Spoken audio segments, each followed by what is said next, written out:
расман муҳорибаи рейтингӣ дар вазн ним вазнин реванш байни чорум рақами рейтинг Ян Блахович бо рекорди 29-10 ва панҷум рақами рейтинг Александр Ракич бо рекорди 14-3 рӯзи 20 январ дар турнири UFC 297. Ассалому алайкум дӯстон, хуш омадем ба шабакаи мо. Дар навори имрӯза барои шумо тозатарин ва муҳимтарин хабарҳоро аз ҷаҳони ММА омода кардем. доруҳое ки айни замон шумо дида истодаин доруҳои гиёҳии босифат аз ширкати шифофармо мебошад, ки шумо имконият доред ки ҳамаи ин доруҳоро бо нархи арзон дастрас кунед.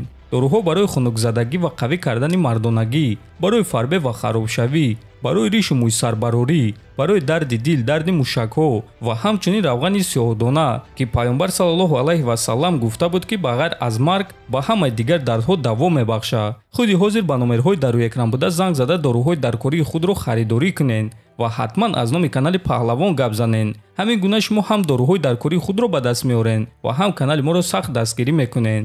имрӯз пулҳои коркардаи иштирокчиёни турнири UFC 295 маълум шуд ва ҳозир мо пулҳои коркардаи онҳоро пешкаши шумо мекунем.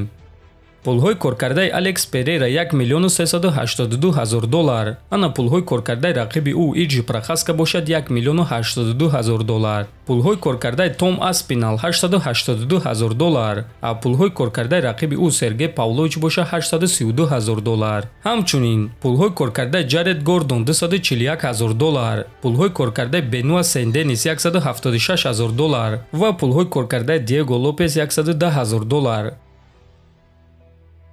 дӯстон, рӯзҳои истироҳатӣ гузашта хабар баромад ки чемпиони вазни сабуки Беллатор Усман Нурмагомедовро дар истифодаи допинг қабида ӯро дисквалификатсия карданд. аммо дар асл ҳамаи кор дигар гуна аст ва ҳозир ҳамаашро ба шумо пурра карда мефаҳмонем. бисёри сомонаҳо хабар доданд ки Усман Нурмагомедов пеш аз турнири Беллатор 300 допинг истифода бурдааст ва акнун ӯро 6 моҳ дисквалификатсия карда камарбандро аз дасташ гирифтанд. аммо шаби гузашта директори ташкилоти Беллатор Майк Коган оиди ҳамаи ин хабарҳо чунин суханҳо навишт: пеш аз оне ки душманон бадбиниро сар мекунанд, дониста монед ки ин чиз допинг набуд. ягон кас аз ӯ камарбандашро намегирад ва реванш бо Бред Примус ин ягона чизе ҳаст ки маъно дорад. фаҳмо ки Примус 9 ҷон дорад, навиштааст Коган. ва дӯстон, манбаъҳои расмӣ хабар доданд ки Усман Нурмагомедов допинг не, балки доруе ки ба ӯ табиб тавсия додааст ҳамонро истифода бурдааст. аммо ӯ ба комиссияи атлетикии Калифорния хабар надодааст. аз ҳамин сабаб ӯро 6 моҳ аз муҳорибаҳо дисквалификатсия карданд. худи Усман бошад оиди ҳамаи ин хабарҳо чунин суханҳо навишт: мехоҳам ҷавоби кӯтоҳ диҳам оиди хабарҳои охире ки оиди хориҷ кардани ман аст. дар натиҷаи тести ман моддаҳои ғайриқонунӣ ёфтанд ки ба организми ман бо тариқи медикаментҳои навиштаи табиб афтидааст.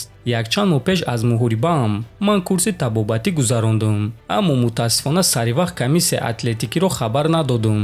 мехоҳам қайд кунам ки комиссияи штата тафтишоти пурраи шахсии худро гузаронид ки ман ҳамаи ҳуҷҷатҳои лозимаро пешкаши онҳо кардам ки бо шарофати он муҳлати дисквалификатсия маро то 6 моҳ кам карданд, ба ҷои боз ҳам муҳлати зиёдтар ки дар чунин ҳолатҳо медиҳанд, навиштааст Нурмагомедов. ва дӯстон, аз ин ҷо фаҳмида мешавад ки муҳорибаи Усман зидди Примус бекор карда шуд ва акнун Усман танҳо баъди 6 моҳ ба октагон баргашта метавонад. ва чӣ гуна ки фаҳмидем ӯ допинг истифода набурдааст, ин хабари дурӯғ будааст. лекин дӯстон, ба ин нигоҳ нокарда, душмани ашаддии оилаи Нурмагомедовҳо Конор Макгрегор онҳоро пас зада чунин суханҳо навишт: ман тамоман ҳайрон нашудам вақте ки хабар оиди истифода бурдани допинги дастаи Нурмагомедовҳоро шунидам. дуруяҳои пеши пеш, навиштааст Макгрегор.